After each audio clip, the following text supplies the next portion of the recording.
ഇന്ന് ഭാരതീയ ജനതാ പാർട്ടിയുടെ തിരുവനന്തപുരം സൗത്ത് ജില്ലയുടെ ആസ്ഥാന എന്നുള്ള നിലയിൽ ഇവിടെ ആരംഭിച്ചിരിക്കുന്ന ഈ കാര്യാലയത്തിന്റെ ഔപചാരികമായിട്ടുള്ള ഉദ്ഘാടനം നിർവഹിക്കപ്പെടുന്ന ഈ വേദിയിൽ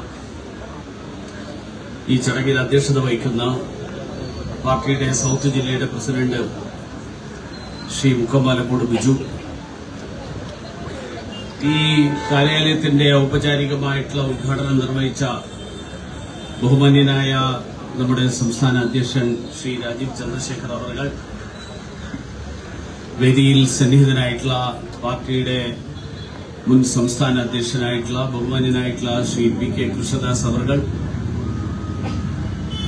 വേദിയിലുള്ള നമ്മുടെ ദേശീയ ജനാധിപത്യ സഖ്യത്തിന്റെ നേതാവായിട്ടുള്ള നമ്മുടെ ഘടകകക്ഷി കൂടിയായിട്ടുള്ള കാമരാജ് കോൺഗ്രസിന്റെ അധ്യക്ഷനായിട്ടുള്ള ശ്രീ വിഷ്ണുപുരം ചന്ദ്രശേഖരൻ അവർ, ശ്രീ വേദിയിലുള്ള ബഹുമാന്യരായിട്ടുള്ള നേതാക്കളായിട്ടുള്ള ശ്രീ അഡ്വക്കേറ്റ് എസ് സുരേഷ്, ശ്രീ ബാഹുലയൻ അവർ, ശ്രീ എൻ കെ ശശി അവർ, ശ്രീ നാരായണൻകുട്ടി സർ, ശ്രീ മലയൻകീഴ് രാധാകൃഷ്ണൻ, ഡോക്ടർ അതിയന്നൂർ ശ്രീകുമാർ, ശ്രീ വിളവൂർക്കൽ ഉണ്ണി, ശ്രീ എരുത്താവൂർ ചന്ദ്രൻ, സ്വാഗതം ആശംസിച്ച ഷിബു എം എസ് ഷിബു, മഞ്ചന്തല സുരേഷ്, വെങ്ങാനൂർ ഗോപൻ ഉൾപ്പെടെ വേദിയിലും സദസ്സിലുമുള്ള ബഹുമാന്യരെ എല്ലാവർക്കും നമസ്കാരം. ഇവിടെ ഈ കാര്യാലയത്തിന്റെ ഓഫീസ് ഉദ്ഘാടനം എന്ന് പറഞ്ഞു കഴിഞ്ഞാൽ ഈ അടുത്ത കാലത്ത് നമ്മുടെ മാധ്യമപ്രവർത്തകർ വളരെ താല്പര്യമെടുക്കുന്ന ഒരു പരിപാടിയാണ്. കാരണം അവരെല്ലാവരും ഈ ചാനലുകളിൽ പോലെയുള്ള പരിപാടികൾക്ക് വേണ്ട വിഷ്വൽ കിട്ടുമോ എന്ന് നോക്കിയിട്ടാണ് അവരെല്ലാവരും വരുന്നത്.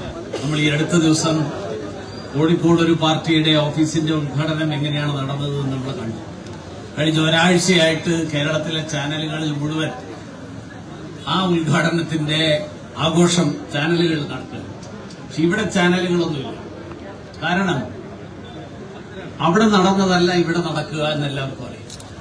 കാരണം നേരത്തെ നമ്മുടെ ബഹുമാന്യനായിട്ടുള്ള സംസ്ഥാന അധ്യക്ഷൻ പറഞ്ഞതുപോലെ ഭാരതീയ ജനതാ പാർട്ടി പ്രവർത്തകരുടെ പാർട്ടിയാണ്.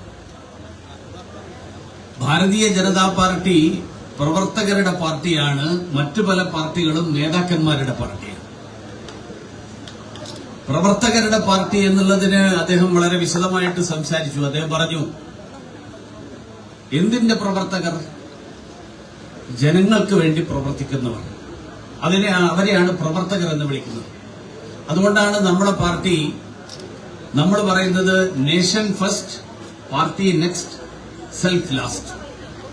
രാജ്യത്തിന്റെ താൽപര്യത്തിന് വേണ്ടി പ്രവർത്തിക്കുന്ന പാർട്ടിയുടെ ഒരു സാധാരണ പ്രവർത്തകനായിട്ടുള്ള, നാടിന്റെ താൽപര്യത്തിന് വേണ്ടി, ജനങ്ങളുടെ താൽപര്യത്തിന് വേണ്ടി അങ്ങനെയുള്ള പാർട്ടിയാണ്, അങ്ങനെയുള്ള പ്രവർത്തകരുടെ പാർട്ടിയാണ് നമ്മൾ.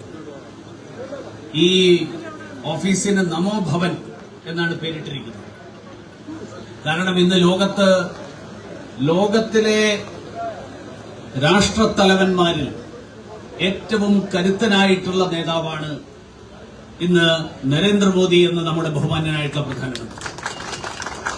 അതുകൊണ്ട് തന്നെ അങ്ങനെയുള്ള കരുത്തനായിട്ടുള്ള ഒരു നേതാവിന്റെ പേരിൽ ഉള്ള ഈ കാര്യാലയം ഈ പ്രദേശത്തെ ജനങ്ങൾക്ക് മുഴുവൻ അഭിമാനം നൽകുന്ന ഒരു കേന്ദ്രമാവട്ടെ എന്ന് ഞാൻ ആശംസിക്കുകയാണ്. അതോടൊപ്പം നരേന്ദ്രമോദിയുടെ ആദർശം, നരേന്ദ്രമോദിയുടെ ആശയം, ഒന്ന് വികസനത്തിന്റെ രാഷ്ട്രീയം. രാഷ്ട്രീയം എന്ന് പറഞ്ഞാൽ അത് ആരാണ് ഏറ്റവും കൂടുതൽ ആ പ്രദേശത്തെ ജനങ്ങൾക്ക് പ്രയോജനം ചെയ്യുന്നത്, നന്മ ചെയ്യുന്നത്, ഗുണകരമാകുന്നത്, ആ പ്രദേശത്തിന്റെ പുരോഗതി ഉറപ്പുവരുത്തുന്നത്, അങ്ങനെയുള്ള വികസനത്തിന്റെ രാഷ്ട്രീയം.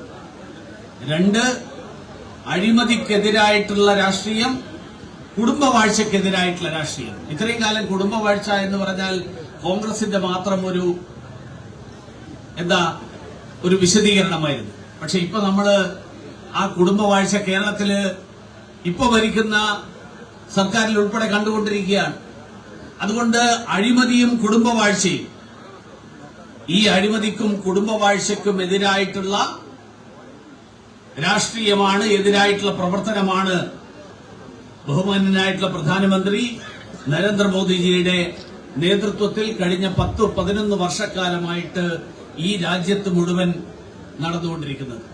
അത് കേരളത്തിലും കൂടി, തിരുവനന്തപുരം സൌത്ത് ജില്ലയിൽ കൂടി പ്രാവർത്തികമാക്കുക എന്നുള്ള ഉത്തരവാദിത്വമാണ് നമുക്കെല്ലാവർക്കും.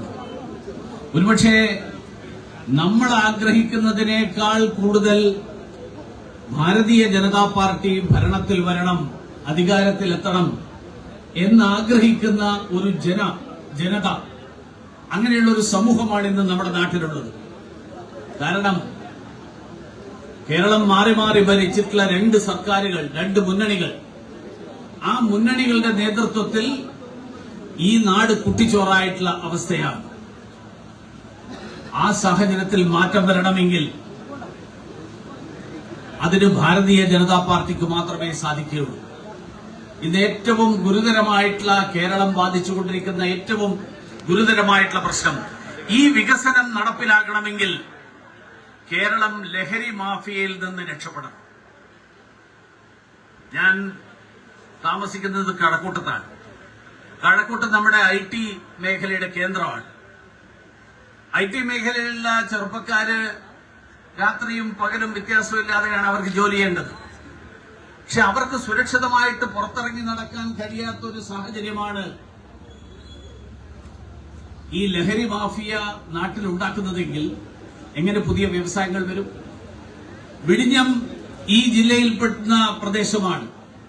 പക്ഷെ വിഴിഞ്ഞത്ത് കണ്ടെയ്നറുകൾ ആ തുറമുഖത്തിറക്കി കഴിഞ്ഞാൽ അത് കഴിഞ്ഞിട്ട് അത് പുറത്തു കൊണ്ടുപോയി അത് സൂക്ഷിക്കാനുള്ള വെയർഹൌസുകൾ, അതിന്റെ ഭാഗമായിട്ടുണ്ടാക്കേണ്ട അനുബന്ധ വ്യവസായങ്ങൾ, ആ അനുബന്ധ വ്യവസായങ്ങൾ വളരാൻ ആവശ്യമായിട്ടുള്ള സാഹചര്യം വേണം. ബഹുമാനിയായിട്ടുള്ള ധനകാര്യമന്ത്രി പാർലമെന്റിൽ പ്രസംഗിച്ചത് നിങ്ങൾ കേട്ടിട്ടുണ്ടാവും. നോക്കുകൂലിയുള്ള ഒരു പ്രദേശത്ത് എങ്ങനെ ഈ തരത്തിലുള്ള വ്യവസായങ്ങൾ വളർന്നു വരും? ചില ആളുകൾ എന്നോട് ഇപ്പൊ തന്നെ പറഞ്ഞത്, വിഴിഞ്ഞത്ത് കണ്ടെയ്നറിൽ ലോറിയിൽ കയറ്റി കഴിഞ്ഞാൽ അത് നേരെ തമിഴ്നാട്ടിൽ കൊണ്ടുപോയിട്ടാണ് ഇറക്കുന്നത്. കേരളത്തിൽ ഇറക്കാൻ ആർക്കും ധൈര്യമില്ല. ആ സാഹചര്യത്തിൽ മാറ്റം വരണമെങ്കിൽ കേരളത്തിൽ ലഹരിയിൽ നിന്ന് മുക്തമായാൽ മാത്രം പോരാ, കേരളത്തിൽ വ്യവസായത്തിന് അനുകൂലമായിട്ടുള്ള ഒരു സാഹചര്യം, വ്യവസായങ്ങൾ വളരാൻ വേണ്ടിയിട്ടുള്ള സാഹചര്യം, ആ സാഹചര്യം കൂടി വരണം. നമ്മുടെ ഈ നെയ്യാറ്റിൻകരയിൽ കഴിഞ്ഞ ദിവസമാണ് ഏതൊരു ചായക്കടക്കാരന്റെ തലയടിച്ചു പൊട്ടിച്ചത്. എന്താ കാരണം? കഴിക്കാൻ കൊടുത്ത ഇറച്ചിക്കറിക്ക് ചൂട് കുറഞ്ഞു. അതിന്റെ പേരിലാണ് തലയടിച്ചു പൊട്ടിച്ചത്. ആ രീതിയിലാണ് കേരളത്തിലെ നമ്മുടെ ഈ നാട്ടുപുറത്ത് ഉൾപ്പെടെയുള്ള ഈ പ്രദേശങ്ങളിൽ ഉൾപ്പെടെ ഉൾപ്പെടെയുള്ള പ്രദേശങ്ങളിൽ ലഹരി മാഫിയ പിടിമുറുക്കിയിട്ടുള്ളത്. ഈ സാഹചര്യത്തിൽ മാറ്റം വരുത്താൻ അതിനുവേണ്ടി ഭാരതീയ ജനതാ പാർട്ടിയുടെ പ്രവർത്തകർ കുറെ കൂടി സജീവമായി ജനങ്ങളിടയിൽ, ജനങ്ങൾക്ക് വേണ്ടിയിട്ടുള്ള പ്രവർത്തനം, അവരുടെ ആവശ്യങ്ങൾ തിരിച്ചറിഞ്ഞുകൊണ്ട് കേന്ദ്ര സർക്കാരിന്റെ പദ്ധതികൾ ലേബലൊട്ടിച്ച് ജനങ്ങളിടയിൽ എത്തിക്കുന്ന കേരളത്തിലെ സർക്കാരിന്റെ യഥാർത്ഥ നിറം പുറത്തു കാണിച്ചുകൊണ്ട് കേന്ദ്ര സർക്കാരിന്റെ നിരവധി പദ്ധതികൾ, ആ പദ്ധതികൾ ജനങ്ങൾക്ക് എല്ലാവർക്കും ലഭ്യമാകുന്നു എന്ന് ഉറപ്പുവരുത്താൻ. ഇപ്പൊ പ്രധാനമന്ത്രി ആവാസ് യോജനയില് കഴിഞ്ഞ ദിവസം എന്നെ നമ്മുടെ ഒരു പഞ്ചായത്ത് മെമ്പർ വിളിച്ചിട്ട് പറഞ്ഞു, കേന്ദ്ര ഗവൺമെന്റ് അതിനു വേണ്ടിയിട്ട് ഒരു സർവേ നടത്തുകയാണ്. എന്താ സർവേ? ഒരു ആപ്പ് ഉണ്ട്. ആ ആപ്പിലൂടെ ആർക്കും, വീടില്ലാത്തവർക്ക് നേരിട്ട് അതിൽ എൻ്റർ ചെയ്യാം. ആരുടെയും ശുപാർശ വേണ്ട. നരേന്ദ്രമോദി ഈ രാജ്യത്ത് ഇല്ലാതാക്കിയത് ഇടനിലക്കാരുടെ സംസ്കാരമാണ്, ഇടനിലക്കാരുടെ രാഷ്ട്രീയം. എന്ത് നടക്കണമെങ്കിലും ഇടനിലക്കാരൻ വേണം, എന്ത് നടക്കണമെങ്കിലും സ്വാധീനമുള്ള ഒരാൾ വേണം, ഒരു രാഷ്ട്രീയ നേതാവ് വേണം. അതില്ലാതാക്കി.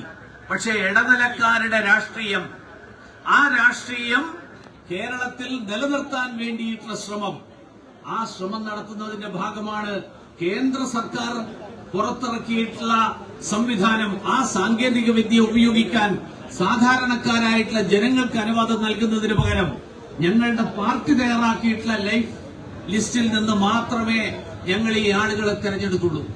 അർഹരായിട്ടുള്ള ആളുകളെ കണ്ടെത്തി അർഹരായിട്ടുള്ള ആളുകളെ കൊണ്ട് ഞങ്ങളുടെ അവകാശങ്ങൾ തന്നേ തീരൂ എന്ന് ശബ്ദമുയർത്താനുള്ള ഉത്തരവാദിത്തം, അതിനു വേണ്ടിയിട്ടുള്ള പോരാട്ടം സംഘടിപ്പിക്കാനുള്ള ഉത്തരവാദിത്തം, ആ ഉത്തരവാദിത്തമാണ് ഭാരതീയ ജനതാ പാർട്ടിയുടെ പ്രാദേശിക തലത്തിൽ ഉൾപ്പെടെയുള്ള പ്രവർത്തകരായിട്ടുള്ള നമുക്കെല്ലാവർക്കും ഉള്ളത്. കേന്ദ്ര സർക്കാർ തരാൻ തയ്യാറാണ്, കേന്ദ്ര സർക്കാർ ആനുകൂല്യങ്ങൾ നൽകാൻ തയ്യാറാണ്. കേരള സർക്കാർ അർഹരായിട്ടുള്ളവർക്ക് അത് നിഷേധിക്കുന്ന സമീപനം, ഈ സമീപനം ഇടനിലക്കാരുടെ രാഷ്ട്രീയം ഇനി വേണ്ട. ജനങ്ങൾക്ക് നേരിട്ട് സർക്കാരുമായിട്ട് ഇടപെടാൻ കഴിയുന്ന, ജനങ്ങൾക്ക് അർഹമായിട്ടുള്ള ആനുകൂല്യങ്ങൾ അത് മുഴുവൻ ലഭ്യമാകുന്ന ഒരു സാഹചര്യം, ആ സാഹചര്യം സൃഷ്ടിക്കാൻ നമ്മുടെ ഈ ഹെൽപ്പ് ഡെസ്ക് ഉൾപ്പെടെ നമ്മുടെ താഴെത്തട്ടിൽ ബൂത്ത് തലത്തിൽ ഉൾപ്പെടെ പ്രവർത്തിക്കുന്ന മുഴുവൻ പ്രവർത്തകരുടെയും പരിശ്രമത്തിലൂടെ സാധിക്കട്ടെ. അതിന് ഈ ആസ്ഥാന മന്ദിരം അത് പ്രയോജനപ്രദമാകട്ടെ എന്ന് ആശംസിച്ചുകൊണ്ട് ഞാൻ എന്റെ വാക്കുകൾ അവസാനിപ്പിക്കുന്നു. നിങ്ങൾക്ക് എല്ലാവർക്കും ഒരിക്കൽ കൂടി ആശംസകൾ തരുന്നു.